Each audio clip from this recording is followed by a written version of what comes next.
Good evening, ma'am. Good evening. Good evening. Start now.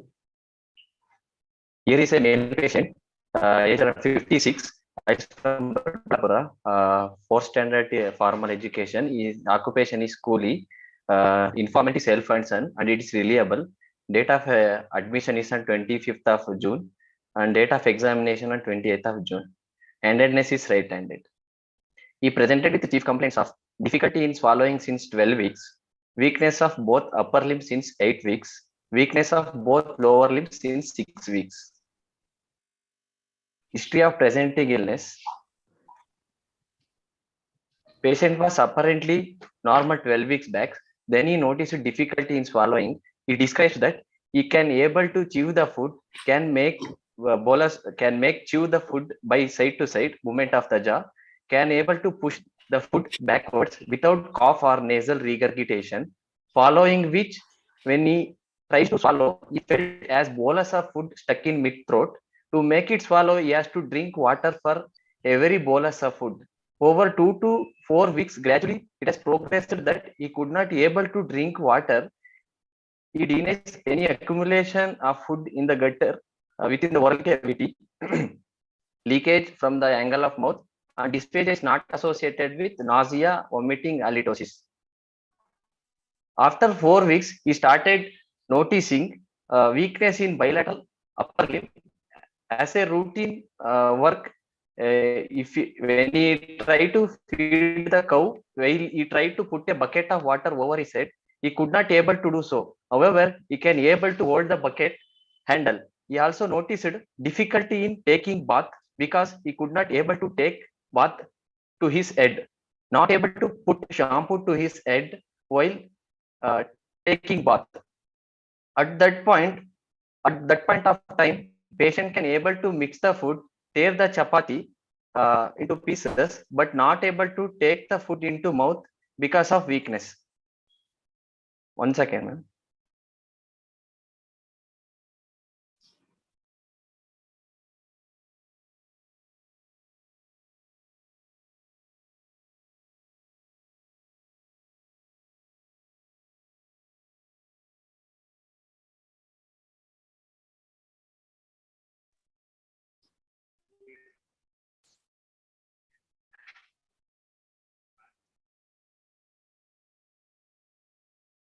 Hello.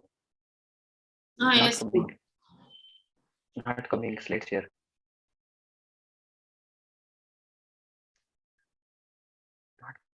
You're not able to move the slides? Yes, sir.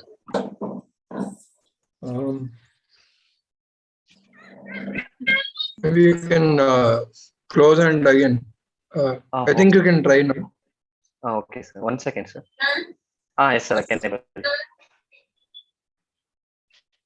2 weeks later, he noticed difficulty to stand from squatting position when he was sitting on the ground for breakfast. However, he was able to manage to get up by keeping his hands over the knee.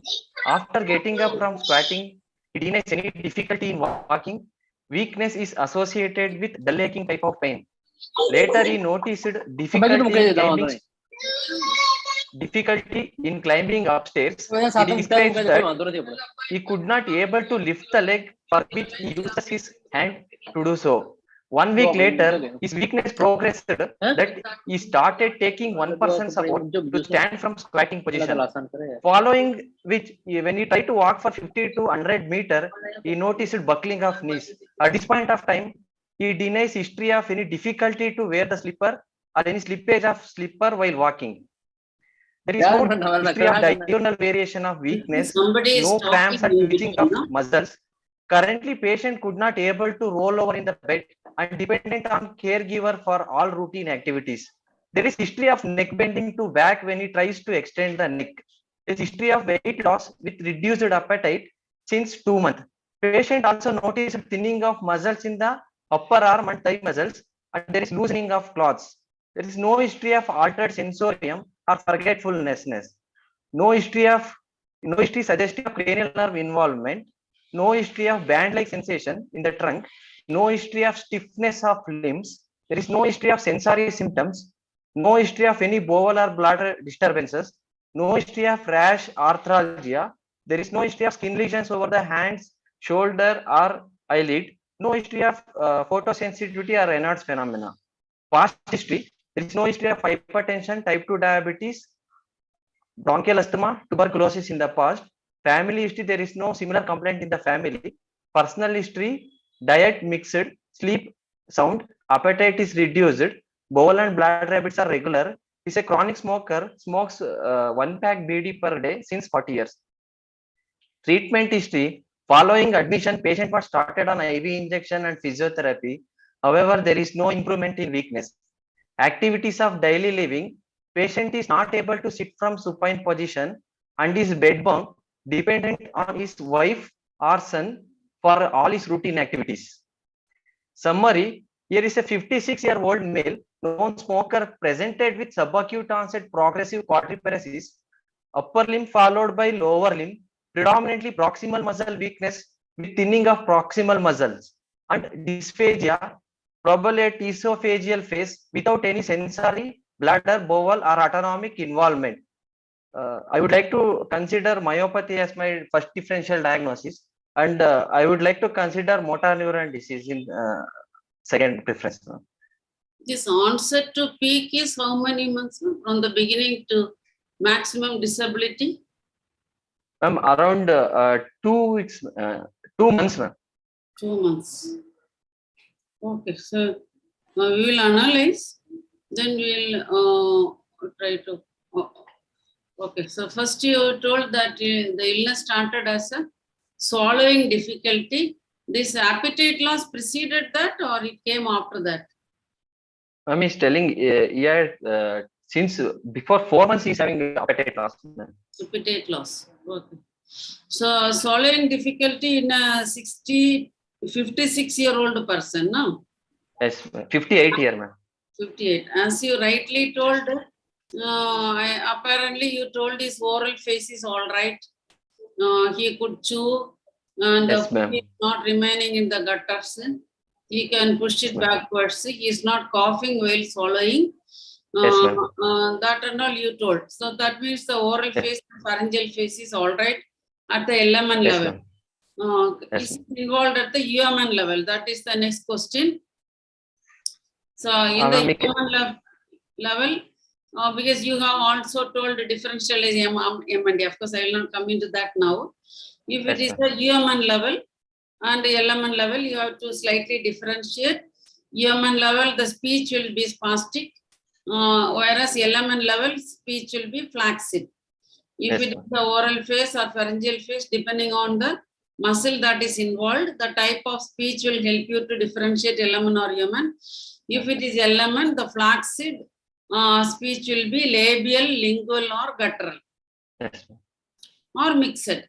Labial means PB, the words which contain the words which need the lip, so that will be labial, papadam, like that. Whereas lingual will be LDT. So if the person is otherwise all right, but the words which contain the linguals are coming, he is having difficulty, means the tongue is involved. If it is guttural, NGGG. So that is one point to help oral face in LMN. And oral face in UMN will be spastic speech. So syllables will run into one another, effortful, and patient may have pseudobulbar affect if it is UMN, whereas in LMN there is no such pseudobulbar affect, but really patient might express feelings of sadness, and that way he might feel depressed, but the pseudobulbar thing will not be there. Second, if it is a pharyngeal face LMN versus UMN, you have to differentiate. Pharyngeal face LMN is palatal muscles which close the epiglottis. Nasopharynx. Yes, while you are swallowing, and it opens the oropharynx and closes the nasopharynx. So if that is not there, patient might have a coughing. So while swallowing, patient can have coughing, and this coughing can be present both in LMN and UMN. Okay. Because whether the pharyngeal face is due to LMN or due to UMN, coughing while swallowing will be there affected. In LMN, it is due to involvement of the muscles. In UMN, it is due to lack of kinetic melody. There is some, the kinetic melody is needed for the fine coordination of the pharyngeal muscles by upper motor neuron control. When that is not there, again the nasopharynx will not close. So that point will not help you. Second point, the associated pseudobulbar effect is again a UMN feature that will be never seen in an LMN. Third point, in LMN, there is a muscle paralysis. Whereas in UMN, there is only movement paralysis. Muscle paralysis is not there. Yes, ma'am. Because of muscle paralysis, there is neither quick coordination nor powerful coordination. Yes, ma'am. So for liquids, you need quick coordination, and for solids, you need powerful coordination. So both will be defective if it is LMN. Whereas in UMN, there is only movement paralysis. So what situation the fine coordination of the movement is needed is for quick movement. Quick movement, the agonist should be all right, antagonist should be all right, synergy should be all right. Whereas slow movement, somehow you can mechanically manipulate till very late in the disease.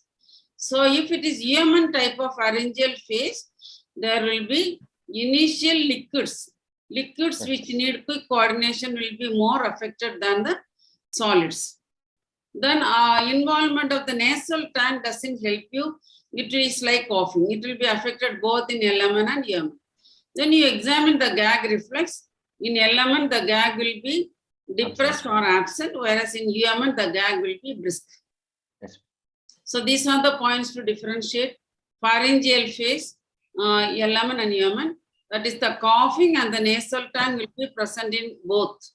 What will help is the type of content of the food that is easy and what are the pseudobulbar features and the pharyngeal reflexes.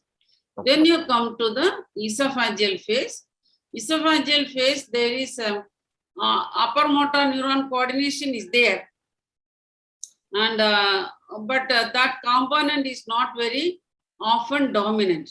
So in the esophageal phase, you are having difficulty in differentiating the upper motor neuron type of paralysis, not that much obvious. It is not described as a phenomena. Generally, it is lower motor neuron. At the lower motor neuron, it can be the upper 1/3 of the esophageal muscles, which are consisting of skeletal muscles. Whereas the lower 2/3 is smooth muscle, upper 1/3 is skeletal muscle. So diseases of the skeletal musculature can affect the upper esophagus. Second, you have got conditions like iron deficiency anemia, B12 deficiency. Then you have got globus hystericus, systemic candidiasis, malignancies, scleroderma. So all these conditions produce upper esophageal dysphagia. One is the skeletal muscle of the upper 1/3 of the esophagus. Second, iron deficiency anemia. You have got you get a peculiar type of swallowing defect involving the esophageal phase.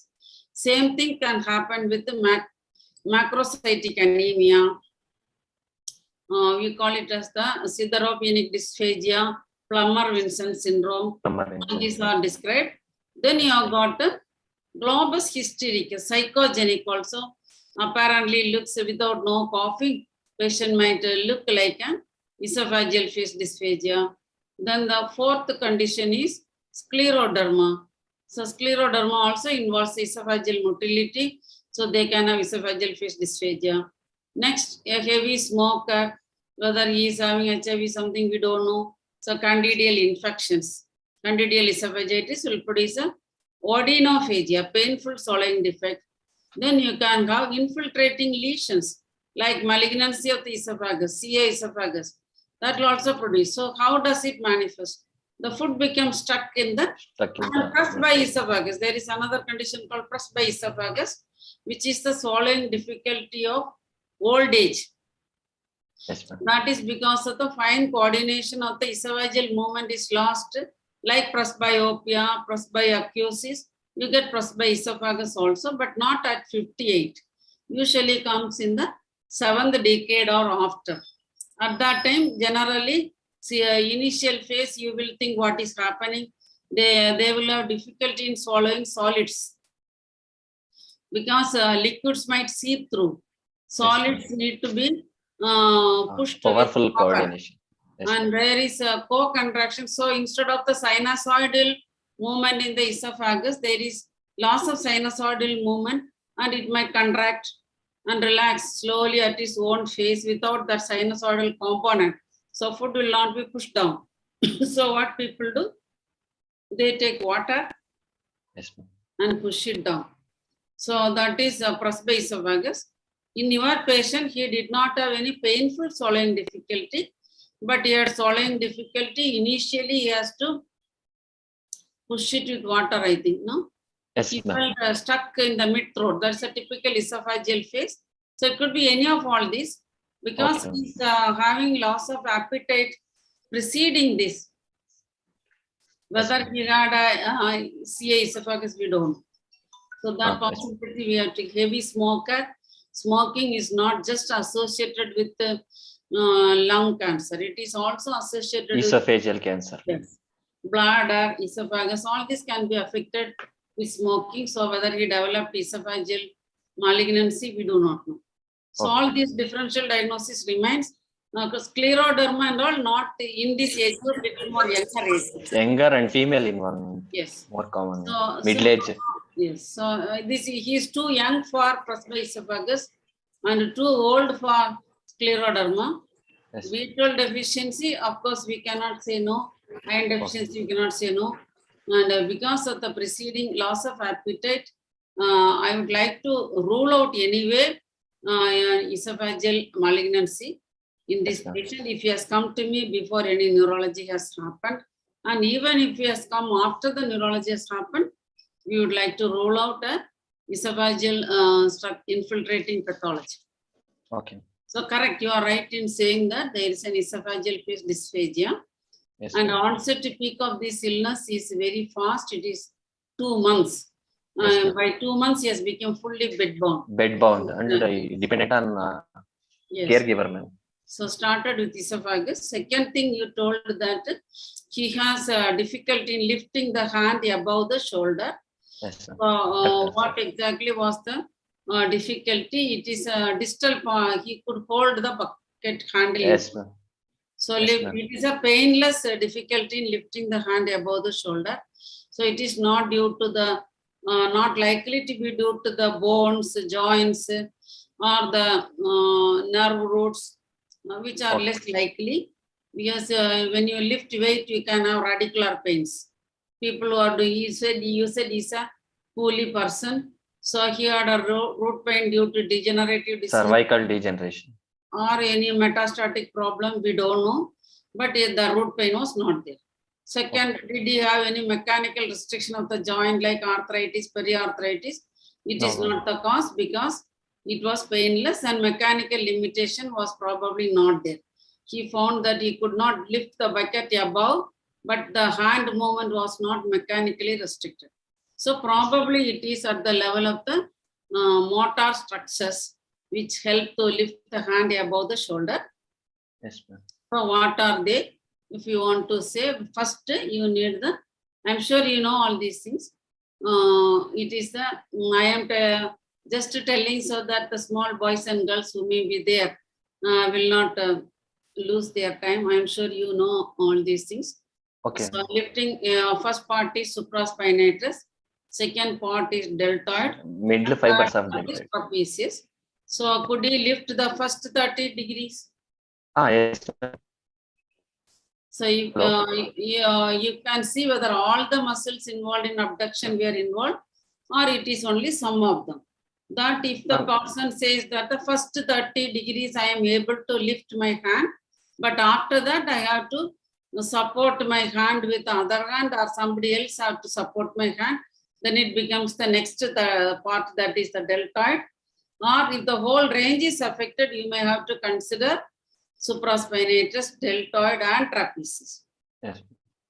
So last part is also affected, or what we do not know. Supposing it is affected after 30 degrees, even if the last part is normal, unless the patient has checked properly, that you lift it with the help of someone up to 90 degrees, and after that you are able to lift. In that case, you know that the trapezius part is involved. But ordinary common men, or even we may not check like that. So that history may not be provided. So you'll have to examine. So what is the importance of that? So when there is a motor weakness, it can be at the level of the muscle. It can be myoneural junction. It can be at the level of the anterior horns root. It can be at the level of the anterior horns. Anything it can be. So how to differentiate? Supposing it is a muscle level, it will have a girdle pattern, the bulky muscles. Diseases which involve the muscles, they involve the bulkier muscles early. So acute onset muscle disease, is it happening in this patient?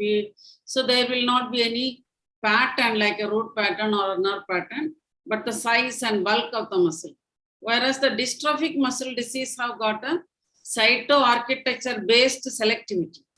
So if you are dystrophinopathy or calpainopathy, each or sarcoglycanopathy, based on that, the muscle has got a selectivity showing predilection for weakness of certain group of muscles.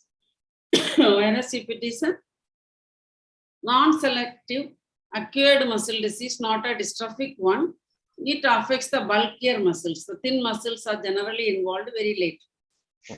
So the bulk, like quadriceps, gluteus, proximal girdle muscle, so like that. So we want to know, is a girdle pattern or is it a root pattern?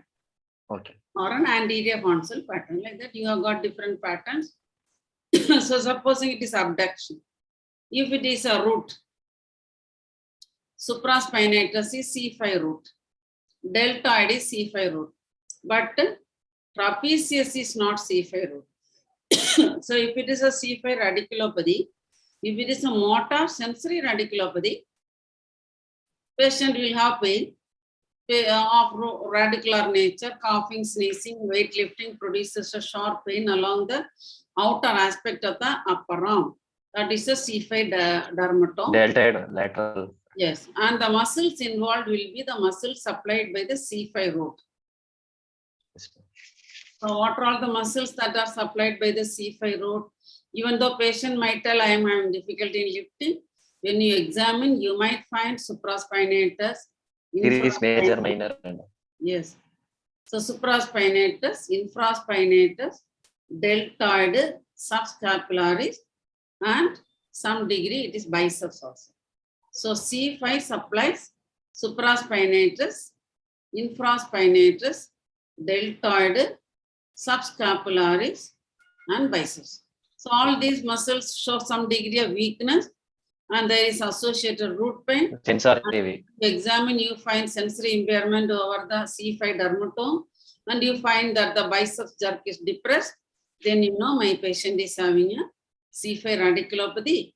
Probably he has an esophageal malignancy with metastatic deposit, or he has a manual laborer. He has an additional cervical degenerative disease. That is root. So if it is a pure motor radiculopathy, is also possible. You have got a plug, so you have got radiculoneuropathies of various types. So, so whether it is a radiculoneuropathy involving the motor AADP variants, where the sensation you'll have to examine and find out. So then it will be motor dominant. Root pains will not be there. Muscle pain may be there. And when you examine in detail, you might find some proprioceptive loss. Otherwise, it is generally rapidly progressive motor weakness of the girdle pattern, short axons. Because demyelinating radiculopathies pick the most myelinated roots, which are the proximal roots. So the second point, is it a non-infiltrative radiculoneuropathy? Because it is onset to peak is 2 months. In 2 months, he is fully bedbound. So that can happen with the demyelinating radiculoneuropathies. They are predominantly motor, and sensory may have to be elicited after examination looking for timed vibration. So that is also possible. There the root pains will be absent. Radicular pattern of sensory loss will be not there.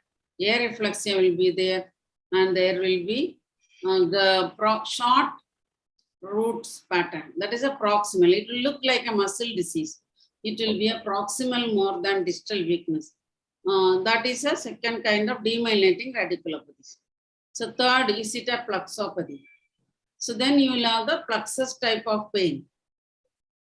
You said that there was pain in this patient. So how are you going to differentiate the root pains? We said what will be a root pain and what will be a plexus pain. The plexus pain will be in the location of the plexus.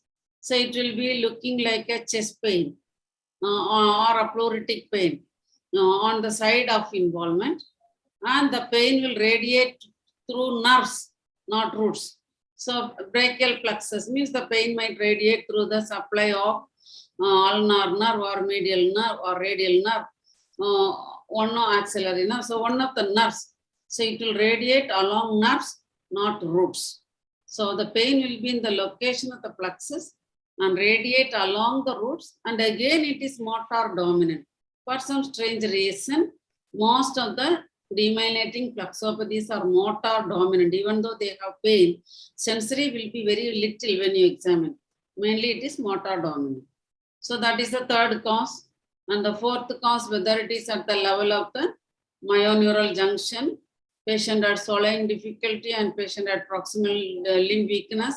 If you just take it like that, it can be myoneural junction, but limb girdle pattern, bulbar onset, we can say. But the swallowing was not bulbar, swallowing was esophageal phase. And of course, the limb, you cannot say anything. We are not it's a motor dominant. Unless there is fatigability and other things which you are able to demonstrate, you can say limb dominant neuromuscular junction, which is less likely in this case because of the way it started. Still, we cannot say no because many more things are. PR motor, it will fit. In acute severe neuromuscular junction diseases are there. Any age it can affect. But after examination, we will have points to help us. Absolutely no sensory involvement. Reflexes will be retained. Fatigability will be demonstrable. Fluctuations will be there. So those points will help us. And also the diurnal variation. Which one, ma? Ah, yes, correct. Then we will come to the anterior horn cell pattern and the muscle. So what is anterior horn cell pattern? Anterior horn cells, several anterior horn cells constitute one root or several anterior horn cells contribute to a supply to a muscle. So because of that, in anterior horn cell disease, all the anterior horn cells do not get affected in one go. Very rarely that gets affected, like acute viral infections. Otherwise, in rapidly progressive anterior horn cell disease also, there is a unique pattern that we call it as a selectivity within a root. One thing, as you said, it will be purely motor. Patient may have objective fasciculations and there will be asymmetrical also. Which one, ma? MND, usually anterior horn cells, they will have asymmetrical onset. Yes, it can be asymmetrical, it can be symmetrical, both are possible. What is the pattern is called selectivity within a root. We thought C5 root means supraspinatus, infraspinatus, subscapularis, deltoid, some degree of biceps, coracobrachialis, all those things. But in C5 anterior horn cell disease, means the deltoid may be very much affected, whereas other muscles are normal. Because it is not a radicular pattern, it is an anterior horn cell pattern. That we call it as a selection within a root. The root is there. All the muscles supplied by the root are not there. So sensory is not there, pain is not there, and selection within a radicular zone. So one muscle supplied by that root will be severely involved. Other muscles may be normal. That is the classical anterior horn cell pattern. We tell finger drops and all distally. Because even though the fingers are supplied by C7, C8, D1, one finger will drop. That's all the classical example of selection within an anterior horn cell zone. All the selection within a radicular zone. All the muscles supplied by a particular root will be not affected uniformly. Very non-uniform pattern within your root is anterior horn cell. Next is the muscle. The muscle will be short duration, late onset, rapid progression. Definitely it is not a genetically determined muscle disease, an acquired muscle disease. So in acute muscle disease, some of the characters are there. So bulkiest muscle, unless some unique muscle diseases like inclusion body myositis, which involves the forearm muscles, extraocular muscles, something like that. Otherwise, acquired muscle diseases generally involve the bulky muscles, endocrine muscle disease, metabolic muscle disease, inflammatory muscle disease. They all have the tendency to involve the bulkiest muscles first, with some exceptions. Second, they will have generally involvement of the perimysium, epimysium, and intramuscular nerves. Because of that, there will be pain. Whereas muscle fiber as such is not painful. Epimysium, perimysium, intramuscular nerves are painful. So selectivity is not there, but bulk of the muscle is the what which determines the disease process. Second, as it is not a specifically muscle cytoarchitecture, it will not involve the perimysium, epimysium also. Because of that, there can be pain. Third point, there can be systemic features. There can be fatigability, retained tenderness. So acquired muscle disease, you will suspect when there is pain. Dystrophic muscle diseases are painless, except that they after exert, they may feel that they are becoming tired and aching. The real pain as a manifestation is not there. Pain as a manifestation comes when there is perimysium, epimysium, intramuscular nerves or vessels are getting involved, which are pain sensitive. In that case, it is a connective tissue disorder rather than a pure muscle disease. So presence of pain is a point in favor of an acquired muscle disease. Bulkiest muscle getting affected with some exceptions. Third, there can be systemic involvement. In this page, joints, skin, hair, or other systems involvement, other system features, so systemic involvement. Then absence of selectivity. Dystrophic muscle disease, as I say, sarcoglycanopathy, adductor, calpainopathy, toe grip, toe walking first, and the lower abdominal muscles. Like that, there is a DMD, you have got gluteus medius minimus. So like that, that's the selectivity. So there is no selectivity in acquired muscle disease. It is the bulk that determines. So absence of selectivity, bulk-based involvement, presence of pain, systemic features, and when you examine, you find retained reflexes. All these point here, acquired muscle disease. So in this patient, he developed one thing symmetrical. So it was on both sides. So that is less likely with the infiltrating radiculopathy.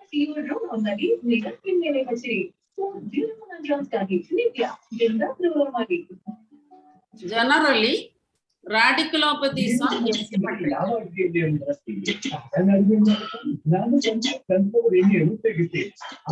Some problem is there, huh? Is there any problem? Vijay, some problem is there, huh? Now we can hear. You are able to hear? Yes. Because some other voice was coming. I don't know what it is. So in this case, the point we considered all the motor dominant proximal muscle weakness of the upper limb possibilities, but in our case, the unique features are symmetrical. So symmetry less common with infiltrating radiculopathies, plexopathies. No? So unlike children with plexopathies or tumultuous neuropathy, some kind of plexopathies in children in inherited neuropathies can be symmetrical. Otherwise, symmetrical plexopathies are very, very uncommon except organophosphorus compound poisoning or some pull through hands. Both hands get pulled by during falling from height, or you get sometimes you get it in porphyria. Otherwise, it is very, very uncommon to get bilateral symmetrical plexus. So bilateral symmetry makes radiculopathy less common, plexopathy less common, neuromuscular junction less common, but possibilities are it can be a AIDP variant. They can descending pattern. So descending pattern, ascending pattern, all patterns are there. So descending type of AIDP, where the short axons are preferred. Because of that, the proximal girdle becomes weak first. All of you would have seen so many cases, so that we cannot rule out. Second, it could be at the level of the muscle. Both are painful conditions, but when you examine in a radiculopathy, reflexes will be absent, whereas in a muscle involvement like inflammatory muscle disease, reflexes will be preserved. Next, when you examine in a radiculopathy, sometimes you'll be able to demonstrate timed vibration is impaired, whereas in a muscle disease, sensations will be normal. That is on examination. Pain will be present in both. Myokymia, if it is present, it is favoring a descending type of radiculopathy. So if you take swallowing difficulty as part of the disease, it is favoring a muscle disease because it is esophageal phase. But if it is a radiculopathy, you will find a pharyngeal phase. So radiculopathies of descending type of AIDPs, they can progress up to 2 weeks, 2 months, it is not against the diagnosis, but the swallowing difficulty is expected to be either oral phase or pharyngeal phase. And air reflexia and vibration may be demonstrable on examination. Whereas if it is muscle disease, because the point is esophageal phase dysphagia, painful muscle. So now you have only 2 differential diagnoses. You have written motor neuron disease, such a rapid progression and very symmetrical onset, absence of vesiculations. Even though you may be thinking of paraneoplastic MND, I may not be able to consider it as a strong possibility. My possibilities after going through all the features is either a AIDP, 2, it can be a muscle. Taking the esophageal phase dysphagia as a strong point, first diagnosis becomes a muscle, and if it is a bulb oral or pharyngeal phase dysphagia, first possibility will be descending type of AIDP. Next you told, so at that point of time, if the patient has come to you. Next you told that you have difficulty in climbing. 2 weeks later, very rapid. It is very rapid. So you have difficulty to stand up from squatting position, sitting whilst you are sitting on so that what kind of thing you told that he was keeping his hand on the knee and getting up. That means what does it? It is something like a gauze. So proximal muscles, the hip extensors were more. Extensors will be involved. Yes, hip extensors were more involved than the knee extensor. That is what is meant when he could stabilize his hand on the knee and get up. What is the hip extensor, ma? Gluteus maximus. Yes. What is the nerve supply of gluteus maximus? Inferior gluteal. Yes. What is the root supply? L4 to S1. S1, predominantly S1. L4 is for inversion. Okay. Dorsiflexion and inversion, plantar flexion and inversion. That is L4. Whereas Okay. S1 is plantar flexion at the angle and hip extension. Okay. So hip extension is predominantly S1. So if it is S1 root, like what we discussed in the upper limb, you will examine the plantar flexion. If the plantar flexion Ankle is reflex. also significantly impaired, it will point here S1 root getting compressed in degenerative process or metastasis. Metastasis also are to be considered in this case with the esophageal phase dysphagia and chronic smoking, weight loss and all those things. So in that case, you will have a root pain, severe root pain will be there if it is metastasis. And when you examine, you will have distal muscle involvement. But supposing it is due to muscle that is affected, it will not show the radicular pattern. It will prefer the muscles which are bulky. So gluteus, quadriceps, like that it will involve the big muscles and later involve the small muscles. So supposing it is a radiculopathy we are considering in the descending type of AADP.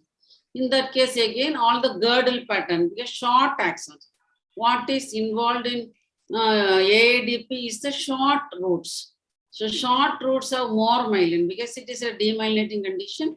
Short roots with more myelin gets involved. So all circumferential pattern proximal girdle muscle in the lower limb get involved means it is demyelination. And when you examine, as I said, you may be able to demonstrate vibration impairment. Reflexes may be absent. If it is muscle, pain is common to both. If it is muscle, reflexes are retained and you will not find any impairment of vibration. So if it is a hip S1 root, then you will find that angle jerk is depressed. There is loss of impaired sensation in the back of the leg, and the plantar flexors of the ankle are also showing weakness even if the patient is not complaining. That is how you differentiate all these things. So now that you know that gluteus maximus is involved to start with, later you found that is buckling. So after that, what got involved is the knee extensor. Knee extensor is what root? L3. L3. So from S1, it is going to L3. So if it is a radiculopathy, it is not respecting a consecutive roots. Supposing it is a metastasis or some TB spine, something like that, they will involve the consecutive roots. So from S5, you expect it to involve either the S2 or you expect it to involve the L5. Yes. That is not happening. So it's not an infiltrative radiculopathy. Instead, it is skipping the roots in between. So that can happen only with two conditions. One is the things which prefer the length of the root. That's a short roots. As I told, the demyelination is still a very much possibility. Short roots. So L3 root is shorter than the L5 root. L5 root is coming to the leg. So it is a length, short roots getting involved. So it can be an AADP. Second, it may be the big muscle, gluteus to the quadriceps. They are big muscles. So it may be muscle. So these are the two possibilities when the patient started buckling. At buckling, generally we tell as a general thing, whenever somebody is buckling, always tell whether there is a painful buckling or a painless buckling. Yes, ma'am. Is a stiff buckling or a flail buckling. Buckling with retained consciousness or brief loss of consciousness happens in hydrocephalic buckling, which happens occasionally. And you keep on investigating the knee joint or the muscles. And finally, you might find a colloid cyst of the third ventricle producing a valve-like obstruction to the lateral ventricle. So that is called hydrocephalic buckling. Because you know that the leg fibers in the intracranial compartment or in the interhemispheric fissure. So when there is a valve-like obstruction to the third ventricle, usually by a colloid cyst of the third ventricle, the ventricles dilate. When they dilate in an adult brain, skull will not yield. So the interhemispheric fissure is the area where space is there. So the ventricle will go and jam on the leg area and patient will buckle. There will be brief loss of awareness and they can have incontinence. Because it is valve-like, colloid cysts are having a valve-like obstruction. So it will move away and then the patient will immediately get it. That is hydrocephalic buckling. Some posture, the colloid cyst, which is a pedungulated cyst, goes and blocks the third ventricle, resulting in dilated lateral ventricle, which cannot go laterally, so it goes medially and compresses the leg fiber. You fall down, briefly disoriented, pass urine, and then get up. So these are the commonest cause for buckling in a manual laborer is not a muscle disease or nerve disease, it is joint disease. Yes. So we say painless buckling, painful buckling or painless. Okay, next. So distal is not affected. Then you told that rapidly his neck was falling backwards. Yes, ma'am. Neck falling backward means neck extensors were stronger than the neck flexors. So the neck gets pulled back in the plane of the extensors. Okay. So what all the neck flexors? Usually, sternocleidomastoid is the main flexor of the neck, ma'am. Yes. Associated with platysma and infrahiatal, suprahiatal muscle also helps in flexion of the neck, ma'am. Ribbon muscles. You see, sternohyoid, sternothyroid, thyrohyoid, omohyoid, sternomastoid. As I say, sternomastoid is the most powerful flexor, assisted by the ribbon muscles. Ribbon muscles of the neck. Neck extensors are upper Usually fibers, spinae, longissimus capitis, longissimus coli, splenius capitis. They are the neck extensors. Upper fibers of the erector spinae, longissimus capitis, splenius capitis, and longissimus coli. Synergistic role for the trapezius is there, but primary neck extensor is not a trapezius. So these extensors were stronger than the flexors, so neck fell backwards. So what all conditions neck muscles get involved? As you rightly said, in an acute way, it can be radiculopathies, it can be polio-like illness, so it told MND. And if it is subacute chronic, you get it in myositis, you get in myotonic dystrophies, and you have got various kinds of neuromuscular junction diseases. So neuromuscular junction, myotonia, myositis, then radiculopathies, polio-like illness, all these diseases can involve the neck muscle. But neck muscle involvement in anterodorsal is described as dropped head. That means the head drops forward. That is more common. Backward dropping is less common. It's a forward dropping. In your case, it is a backward dropping. Backward dropping. Yes. So neck muscles are involved, but not like, in this case, it is not like you say, what all conditions neck muscle get involved? If you are asked, you'll have to tell chronic conditions like myotonic dystrophy, congenital fiber type disproportion. No? Then you have got facial type of muscle disease, anterior disease.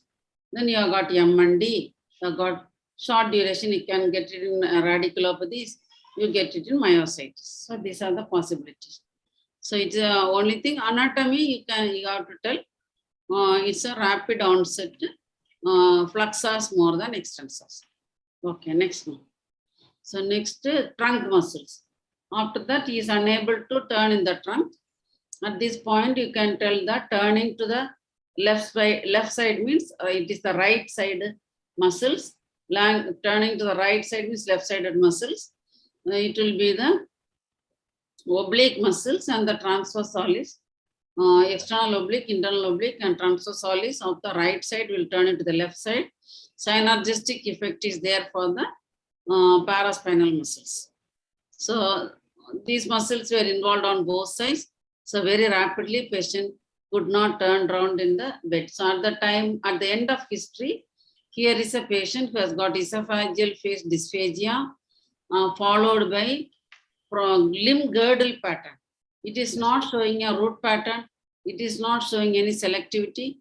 So it's a proximal girdle pattern of muscle weakness, very, very rapidly progressive. And at this point, first possibility, of course, it is muscle disease because of the involvement of the esophageal phase of swallowing.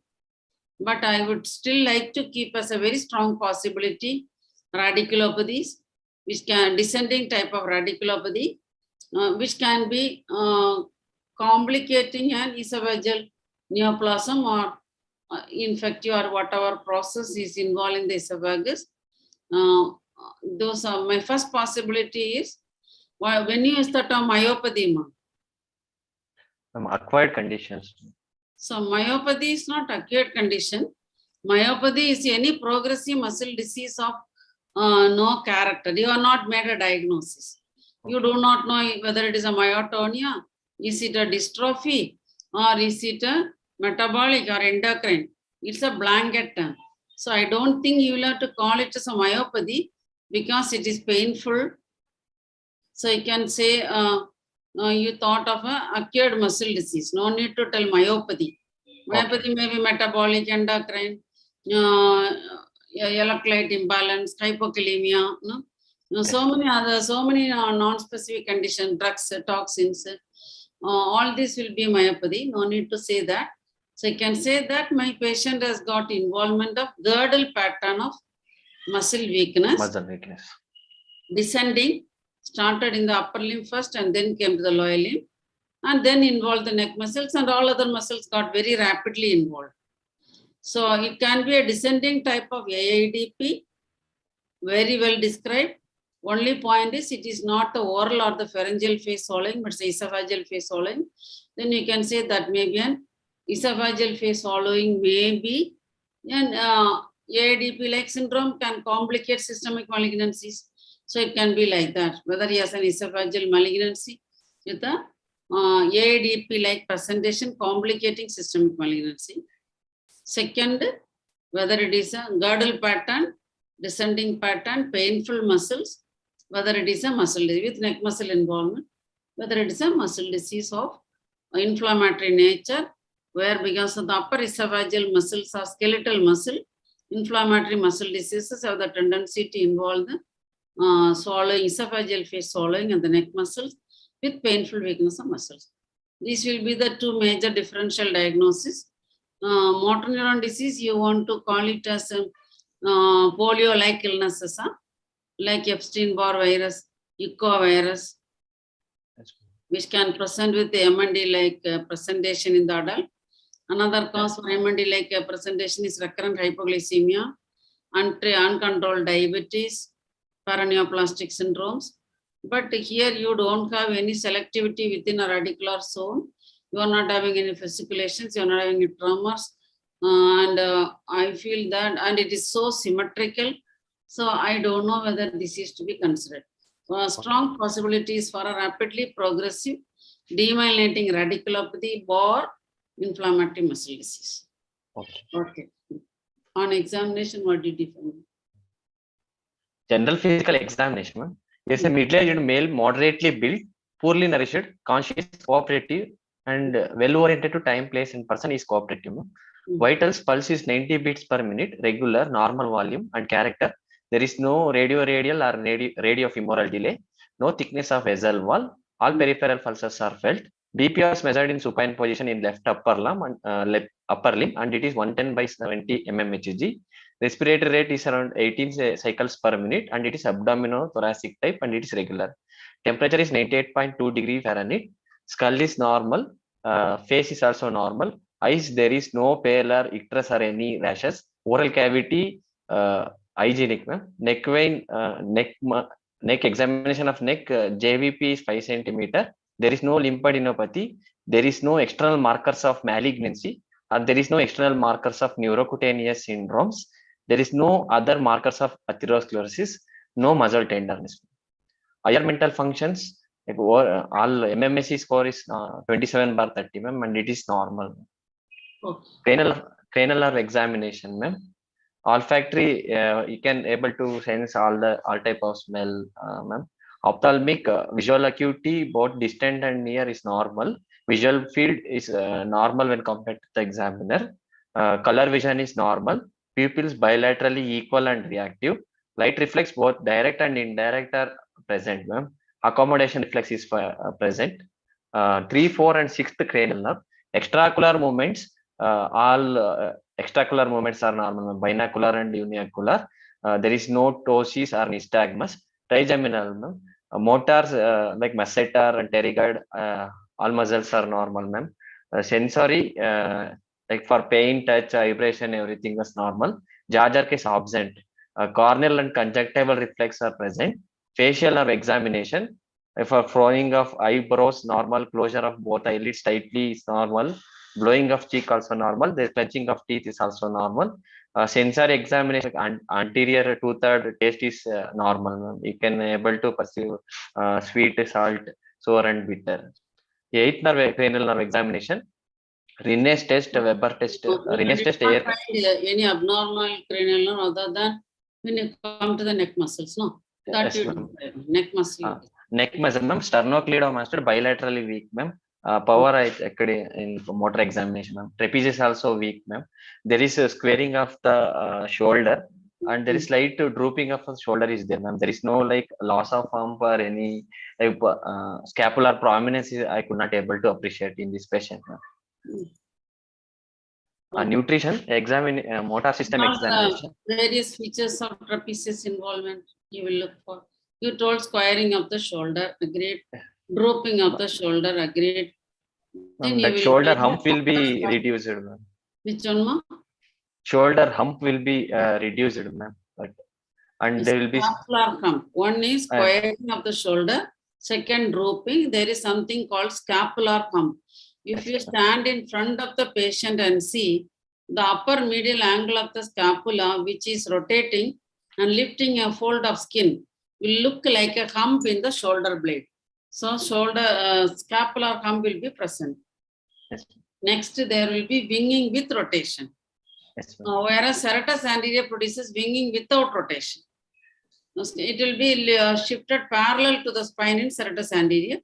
Whereas in trapezius, upper scapula will be more winged than the lower scapula, and the scapula will not be uniformly displaced.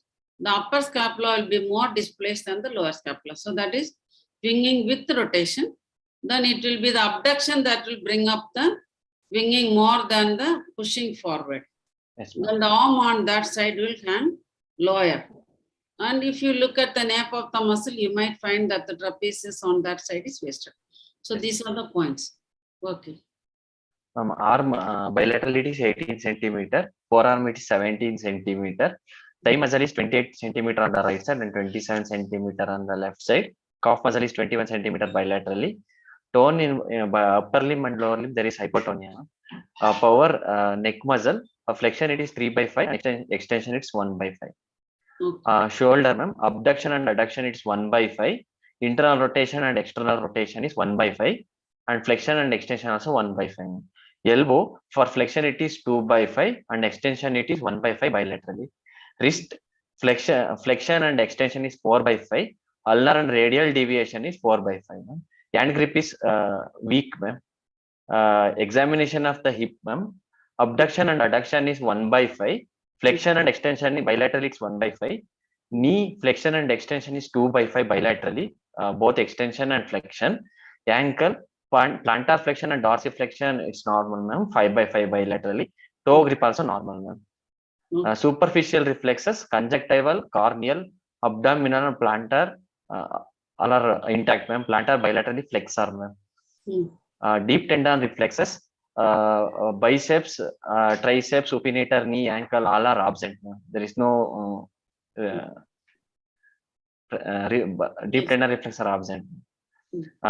Sensory examination, pain and temperature you could able to pursue, ma'am. Fine touch, pressure and vibration all are normal, and it's around 18 seconds in the lower limb, iliac crest, ma'am. And position, joint position sense also normal, proprioception also normal. Time the vibration, ma'am. Because absent reflexes in a very rapidly progressive girdle pattern weakness of descending nature. Radiculopathy becomes a stronger possibility if you forget the esophageal phase swallowing as part of the disease. But we can able to like 10 seconds, around 10 to 12 seconds in the ankle, ma'am, and around 15 to 16 seconds in the iliac crest, ma'am, and around 10 to 12 seconds in the radial styloid process, ma'am. I felt it's normal and he could able to pursue, ma'am. Okay. Vibration. Cortical sensations are normal, ma'am. Rhomboxer could not be elicited. Cerebellar examination could not be done, ma'am. Gait could not be assessed. Skull and spine are normal. There is no signs of meningeal irritation. Other system examinations normal. I could not able to find any abnormal. Muscle tenderness is it there? No, ma'am. No muscle tenderness, but while I probe, while he was walking, could able to find only like dull aching type of pain in bilateral thigh, ma'am. There is upper limb, there is Any tearing of other pain, ma'am. systemic involvement other than the swallowing defect? No, ma'am. There is no cough or any palpitation, nothing is there. Okay. So what is your first possibility now? It's a girdle pattern, very clearly non-selective girdle pattern with air reflexia. So for me, unless you show me something, my first possibility is a radical AID. Yes, ma'am. Descending. If you take inflammatory muscle disease, will be the next possibility. Yes, because of the esophageal phase swallowing involvement and some kind of pain to start with. That becomes a second possibility, but generally in inflammatory muscle disease, it is the bulkiest muscle. Apart from the esophagus, it will be the lower limb that will be involved more than the upper limb. And at 2 months, reflexes do not get lost unless there is an additional neuromyositis. Neuromyositis, reflexes will go. Otherwise, reflexes will be retained. So first possibility now becomes radiculopathy for me. And second possibility becomes a muscle disease, both whether it is esophageal phase dysphagia due to the disease itself or very strong possibility of a malignancy is there. Okay. So what are your investigations? Nerve conductions did you do? It's normal. This is the trapezius wasting one. Okay. Yes, it's not very clearly seen for me. Okay, it may be there, but I think the picture is a little difficult for me to see. That part and all, I am sure you will be correct. Okay. It's not very clear. It looks like some CK is elevated. No. All routine examination, routine investigations are within normal. And creatinine kinase is quite elevated, ma'am, to 2020-21. Even that is not too high. Even that is not like what you find in a rapidly progressive myositis.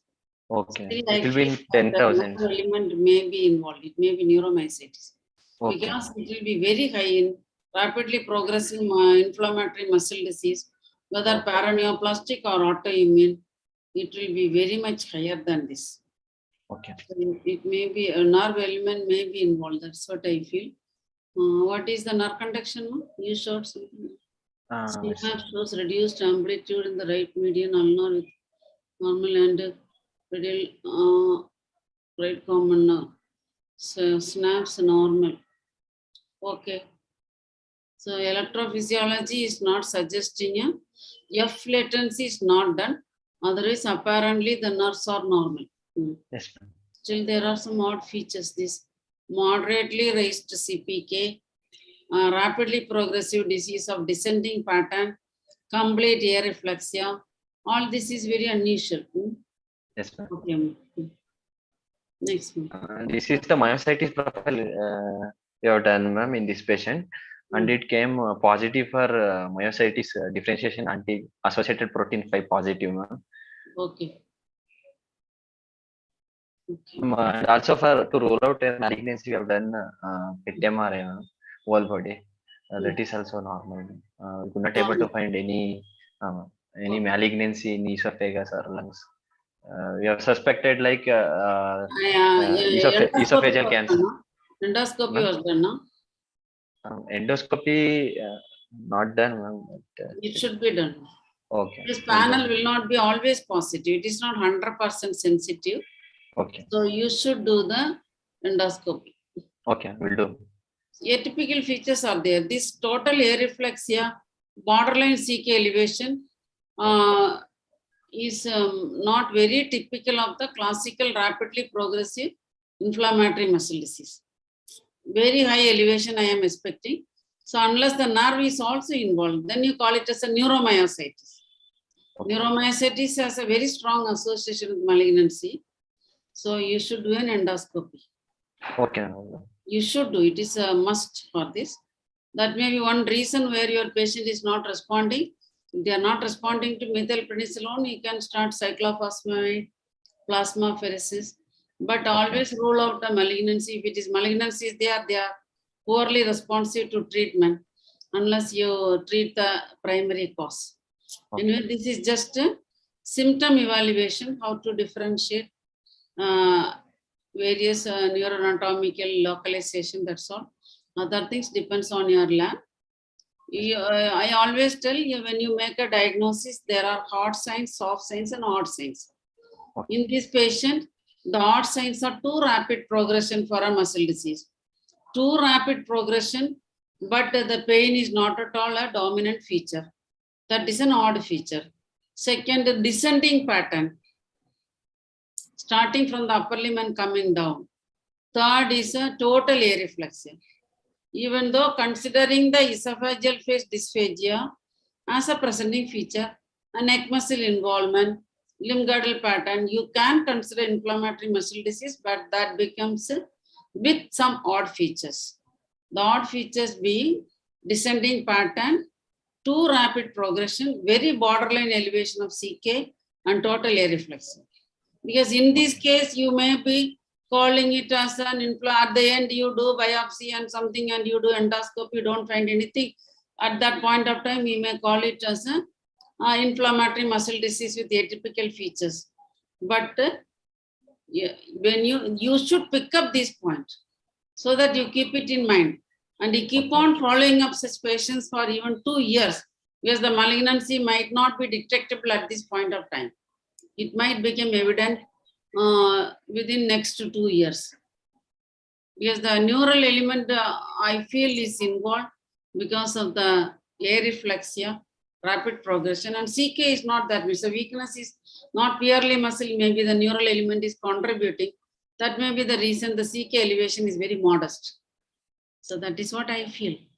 Okay. Anyway, thank you, ma'am. Good. Thank you. Thank you.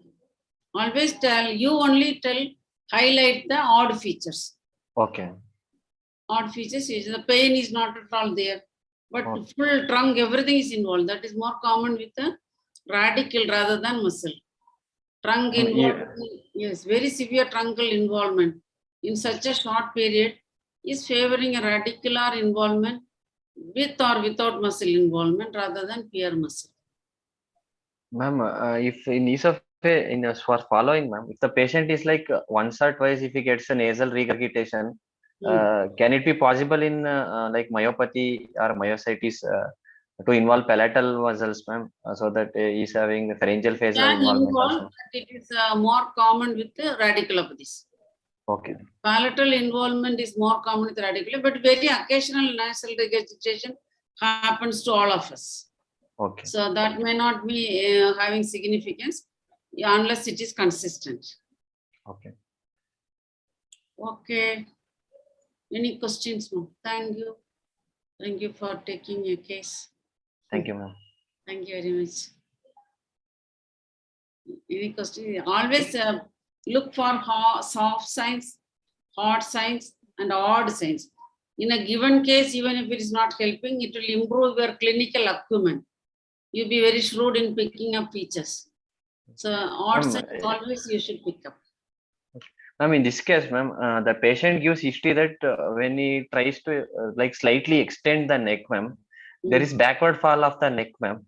But in examination, like for flexor, it is 3/5, ma'am. Extensor, it's like 1/5, ma'am. What might be the reason? Then it may not be due to the differential power between the flexors and the extensors. It may be inability to maintain neck erected posture. Okay. That may be the cause. Okay. Any